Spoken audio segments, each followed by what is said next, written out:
നമസ്കാരം. കിളിയൂരിൽ ഒരു വൻ ദുരന്തം തലനാരിഴയ്ക്കാണ് നടക്കാതെ പോയത്.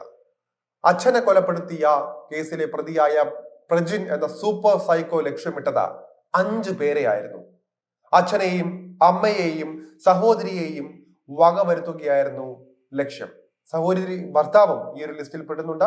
കേഡൽ ജിൻസൺ രാജ എന്നൊരാളെ നിങ്ങൾക്ക് ഓർമ്മ കാണും. നന്ദൻകോട്ടെ ഇതേപോലെ തന്നെ ഒരു ദുർമന്ത്രവാദത്തിന്റെ പേരിൽ ഒരു കുടുംബത്തെ ആകെ വെട്ടിക്കൊലപ്പെടുത്തിയ ഒരാളായിരുന്നു ജിൻസൺ രാജ.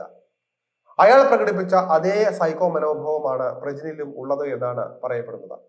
അരുണാചൽ പ്രദേശിൽ ദമ്പതിമാരടക്കം 3 മലയാളികൾ ആത്മഹത്യ ചെയ്തതിന് പിന്നിൽ ഏതെങ്കിലും വ്യക്തിയുടെയോ സംഘത്തിന്റെയോ പ്രേരണയോ സഹായമോ ഉണ്ടോ എന്നതും പോലീസിനെ വട്ടം ചുറ്റിച്ച ഒരു കാര്യമായിരുന്നു. മരണത്തിന് ശേഷം അന്യഗ്രഹ ജീവിതം ലഭിക്കുമെന്ന വിശ്വാസമാണ് ദമ്പതിമാരായ നവീന്റെയും ദേവിയുടെയും കൂട്ടുകാരി ആര്യയുടെയും ആത്മഹത്യക്ക് പിന്നിലെന്ന് കണ്ടെത്തുകയും ചെയ്തു. ഇവിടെയും സാത്താൻ സേവ എന്നൊരു ടോപ്പിക്ക് വരികയുണ്ടായി. പക്ഷെ പോലീസ് ചെറുവിരൽ പോലും അരക്കിയില്ല. സാത്താൻ സേവക്കാരിൽ സമൂഹത്തിലെ VVIPകളും ഉണ്ട് എന്നതാണ് ഇതിന്റെ പ്രധാന കാരണം. പ്രധാനമായും നഗരങ്ങളിൽ ഒറ്റപ്പെട്ട് കിടക്കുന്ന വീടുകളും ഫ്ളാറ്റുകളും കേന്ദ്രീകരിച്ച സാത്താൻ ആരാധന നടക്കുന്നു എന്നാണ് വിവരം. സമൂഹത്തിലെ ഉന്നത നിലയിലുള്ളവർ പലരുമാണ് ഇത്തരം സംഘങ്ങളിലെ അംഗങ്ങള് എന്നാണ് ഞെട്ടിക്കുന്ന ഒരു കാര്യം. സാത്താൻ സേവയിലൂടെ ശത്രുക്കളിൽ നിന്ന് രക്ഷയും ഒപ്പം സമ്പാദ്യവും കുമിഞ്ഞുകൂടുമെന്ന വിശ്വാസവും ഇത്തരം സംഘങ്ങളിൽ അംഗങ്ങളാകുന്നവരിൽ അഭ്യസ്ത വിദ്യരായ ചെറുപ്പക്കാരും ഉൾപ്പെടുന്നുണ്ട്. ഭയജനകവും വിചിത്രവുമാണ് ഇവരുടെ രീതികൾ. കിളിയൂരിലും ഇത് വ്യക്തമായിട്ട് വരുന്നുണ്ട്. 5-ാം തീയതി രാത്രിയാണ് കിളിയൂർ ചാരുവിള ബംഗ്ലാവിൽ ജോസിനെ മകൻ പ്രജിൻ ജോസ് അതിക്രൂരമായി വെട്ടിക്കൊന്നത്. സോഫയിൽ കിടക്കുകയായിരുന്ന അച്ഛന്റെ കഴുത്തിലാണ് പ്രതി ആദ്യം വെട്ടിയത്. ഓടി രക്ഷപ്പെടാൻ ശ്രമിച്ചപ്പോൾ പിന്തുടർന്നെത്തി അടുക്കളയിൽ വെച്ച തലയിലും നെഞ്ചിലും ഭാവഭേദ വ്യത്യാസമില്ലാതെ ഇയാൾ വെട്ടിക്കൊലപ്പെടുത്തുകയായിരുന്നു. മറ്റാരുടെയോ നിർദ്ദേശപ്രകാരമാണ് ഈ കൊലയെന്ന സംശയം പോലീസിനുണ്ട്.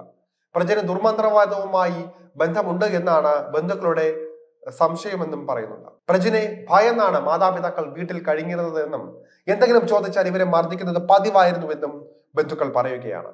വീട്ടിൽ നിന്നും കിട്ടിയ കുറിപ്പുകളിലാണ് പ്രജിന്റെ കൊലപാതക പദ്ധതികൾ പോലീസ് തിരിച്ചറിയുന്നത്. ജോസിന്റെ കൊലപാതകത്തിന് ദിവസങ്ങൾക്ക് മുൻപ് വീട്ടിലൊരു മോഷണ ശ്രമം നടന്നിരുന്നു. ചില കുറിപ്പുകളും വീട്ടിൽ നിന്ന് കണ്ടെത്തി. കളിമണ്ണ് നിർമ്മിച്ച പ്രതിമകളും മറ്റു ചില രൂപങ്ങളും കണ്ടെത്തുകയായിരുന്നു. കളിമണ്ണ് കൊണ്ട് പ്രതിമയുണ്ടാക്കി അതിന്റെ തല ഛേദിക്കുന്നത് പ്രജിന്റെ ഒരു സ്വഭാവമാണ്. ഹാർഡ്വെയർ കടയിൽ നിന്ന് ലഭിക്കുന്ന പല വസ്തുക്കളും ഉപയോഗിച്ച് വിവിധതരം ടൂൾസും ഇയാൾ നിർമ്മിച്ചിരുന്നു. ഇതെല്ലാം സാത്താൻ സേവയിലേക്ക് വിരൽ ചൂണ്ടുന്ന സംഭവങ്ങളായി. കൊച്ചിയിൽ സിനിമാ പഠനത്തിന് പോയ ശേഷമായിരുന്നു പ്രജിൻ ഇങ്ങനെയെല്ലാം ആയത്. ഇതിന് പിന്നിലെ വസ്തുത പ്രജിനെ ചോദ്യം ചെയ്താൽ അറിയാൻ സാധിക്കും.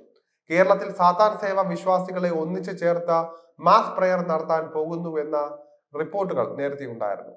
കൊച്ചിയിലെ ദ്വീപിൽ സാത്താൻ ആരാധകർ യോഗം ചേരാൻ പോവുകയാണെന്ന വാർത്തകൾ വർഷങ്ങൾക്ക് മുൻപേ തന്നെ പുറത്തു വന്നിരുന്നതാണ്. ക്രിസ്തുമത വിശ്വാസികളായ 1000 കന്യകമാരുടെ രക്തം വീഴ്ത്തിയുള്ള പ്രത്യേക പൂജകളാണ് ഇവർ ലക്ഷ്യം വെച്ചിരുന്നത്. ഇതിന്റെ അടിസ്ഥാനത്തിൽ പോലീസിന്റെ രഹസ്യാന്വേഷണ വിഭാഗം അന്വേഷണം ആരംഭിച്ചതായും വാർത്തകൾ ഉണ്ടായിരുന്നതാണ്. എന്നാൽ വാർത്തകൾക്കപ്പുറം ഒന്നും സംഭവിച്ചില്ല. സാത്താൻ സേവാ സംഘങ്ങൾ പല പേരുകളിൽ പല സ്ഥലങ്ങളിൽ ഒത്തുചേരുന്നുണ്ട്.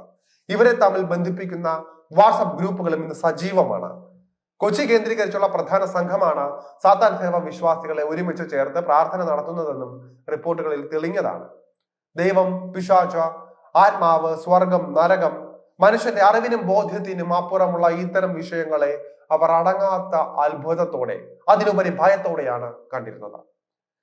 ഉത്തരം കിട്ടാത്ത പ്രതിഭാസങ്ങളെ മനുഷ്യർ നേരിട്ടത് 2 തരത്തിലാണ്. ഒരു കൂട്ടർ അവഗണിച്ചു, മറ്റു കൂട്ടർ പൊടിപ്പും തൊങ്ങലും ഒക്കെ വെച്ച കഥകളിലൂടെ വിശ്വസിച്ച അനുസരിച്ചു.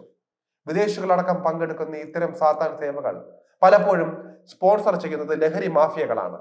അതീന്ദ്രിയ ശക്തി ലഭിക്കുമെന്നും സമ്പത്ത് ലഭിക്കുമെന്നും ശത്രുക്കളെ ഇല്ലാതാക്കാൻ സാധിക്കുമെന്നൊക്കെയുള്ള ധാരണകളാണ് പലരും ഇത്തരം സംഘങ്ങളുടെ ഭാഗമാകാൻ കാരണമായത്. സാത്താൻ സേവകർ ഇതിനായി ഞെട്ടിപ്പിക്കുന്ന ആഭിചാര ക്രിയകൾ നടത്തുന്നുണ്ട് എന്നാണ് വിവരം. 13 ഇത്തരക്കാരുടെ ഇഷ്ടപ്പെട്ട നമ്പർ. 13-ാം തീയതി വെള്ളിയാഴ്ചയാകുന്ന ദിവസങ്ങളിൽ ഇത്തരം ആഭിചാരങ്ങൾ കൂടുതലായി നടക്കുന്നുവെന്ന റിപ്പോർട്ട് പുറത്തു വന്നിരുന്നു. ഇത്തരം സാത്താൻ സേവകൾക്കായി കേരളത്തിൽ ആളുകളെ റിക്രൂട്ട് ചെയ്യുന്ന സംഘങ്ങളും പ്രവർത്തിക്കുന്നു എന്ന് പറഞ്ഞാൽ ഞെട്ടലോടെയല്ലാതെ അത് കേട്ടു തീർക്കാനാകില്ല.